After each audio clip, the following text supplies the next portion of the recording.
Olá, estou de volta aqui para continuar conversando com vocês sobre Proust, nessa tentativa de prepará-los para a 19ª Ciranda de Psicanálise e Arte, que acontecerá nos dias 21, que vai ser mais especificamente no dia 21 de setembro, para os psicanalistas, mas evidentemente estará aberto a todos os inscritos, sobre a questão da formação do analista e a relação do mal-estar, né, do nosso tempo, inclusive em relação à própria formação dos psicanalistas, e nos dias 22 e 23 de setembro nós faremos a nossa ciranda de psicanálise, arte e literatura.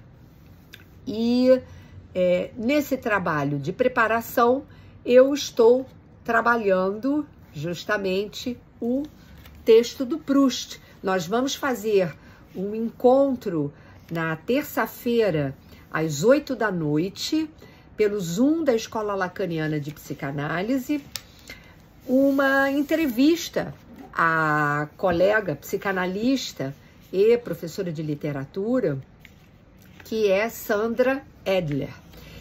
E eu vou entrevistá-la a propósito justamente da sua pesquisa em Proust. E preparando vocês para a ciranda, né, toda essa questão referida ao mal-estar, esse autor, ele é um autor muito importante para nós entendermos não só a questão do mal-estar, mas especificamente o mal-estar no seu tempo, no tempo de Proust. Como ele lidou com esse mal-estar e como ele fez, de alguma maneira, a sua obra funcionar como um refúgio contra esse mal-estar. Então, ele nasce, né, em 10 de julho de 1871 e falece em 18 de novembro de 1922. Era alguém que tinha problemas respiratórios sérios, ele tinha uma asma expressiva que o acompanhou até o fim da sua vida. Talvez por isso também, não só por isso, mas por isso também, ele tinha essa saúde bastante frágil e uma fragilidade que dizia respeito também à sua condição de judeu e homossexual na sua Paris tão querida, né? A Paris da Belle Époque, a Paris de uma vida mundana que ele retrata de forma muito minuciosa nessa obra monumental que é Em Busca do Tempo Perdido. Também é importante dizer que o título dessa obra não se refere exclusivamente ao tempo passado, a esse tempo pretérito, podemos dizer, a esse tempo esquecido no passado, ao tempo que você só pode resgatar através da memória. Não, esse tempo perdido também guarda uma relação muito interessante, muito sutil, muito interessante com o que ele viveu, ele mesmo, Proust, que era esse tempo perdido nas conversas dos salões da intelectualidade do seu tempo, que era o ambiente onde ele vivia, essas conversas também da burguesia, da aristocracia, da Paris da Belle Époque. Então, nós temos duas formas de abordarmos essa questão do título, Em Busca do Tempo Perdido. Para ele, quanto mais um escritor se mostra com sensibilidade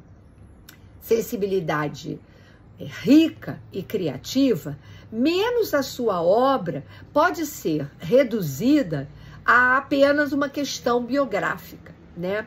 No seu livro, ele vai mostrar, no seu livro, nos seus 7 volumes que compõem a sua obra, ele vai mostrando claramente que um livro é produto de uma espécie de outro eu, de um outro lugar, que em psicanálise nós chamamos eu, que é esse que está ali na vida mundana, na vida cotidiana, e esse outro, né? Esse je. Existe o moi, que é esse eu, e esse outro que em francês a língua nos permite distinguir claramente, esse je que é vivido internamente, né? Que é vivido no seu inconsciente, nos seus pensamentos, na sua elaboração subjetiva. E ele vai dizer também que o que se manifesta não são apenas os hábitos do sujeito nas suas relações em sociedade, nos seus vícios, nos seus cacoetes, nas suas sintomáticas, que são muito evidentes. É em sua obra que aparece, que se revela o essencial. Ela se apresenta para além da existência do escritor, para além de qualquer frivolidade, pelo menos no que diz respeito à juventude desse escritor, né? Mas o que vai se mostrar é a realidade dolorosa, tormentosa, os tormentos, os segredos transparentes do homem, como o snobismo, né? Que esconde, na verdade, é uma forma de velar a fragilidade do sujeito em questão, né? Mas tudo isso que se mostra num inesgotável campo de experiências que podem ser estudadas, que podem ser até mesmo analisadas no sentido do escrutínio da experiência do sujeito. Por outro lado, isso também mostra alguma coisa que é o humano na sua essência. Como nós estabelecemos recursos subjetivos para lidar com aquilo que nós não damos conta, aquilo que nós não compreendemos, aquilo que nós nos atormentamos por justamente não saber como encaminhar na nossa existência. Respostas não encontradas, questões que assolam cada um dos indivíduos.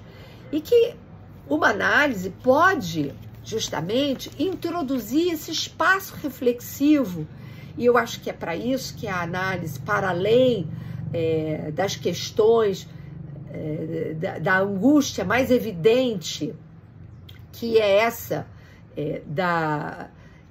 daquilo que não anda na vida de um sujeito, que eventualmente o faz procurar uma análise, eu acho que a experiência que se estabelece numa análise é uma experiência reflexiva e que permite ao sujeito, como diz o escritor, descer aos subterrâneos desse outro eu que o habita, desse je, né?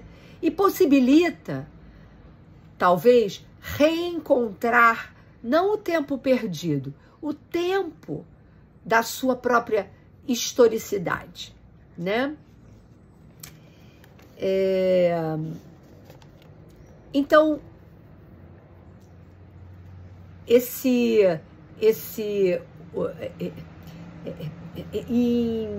em 1913, ele anuncia a publicação do Du Côté de Swann, né?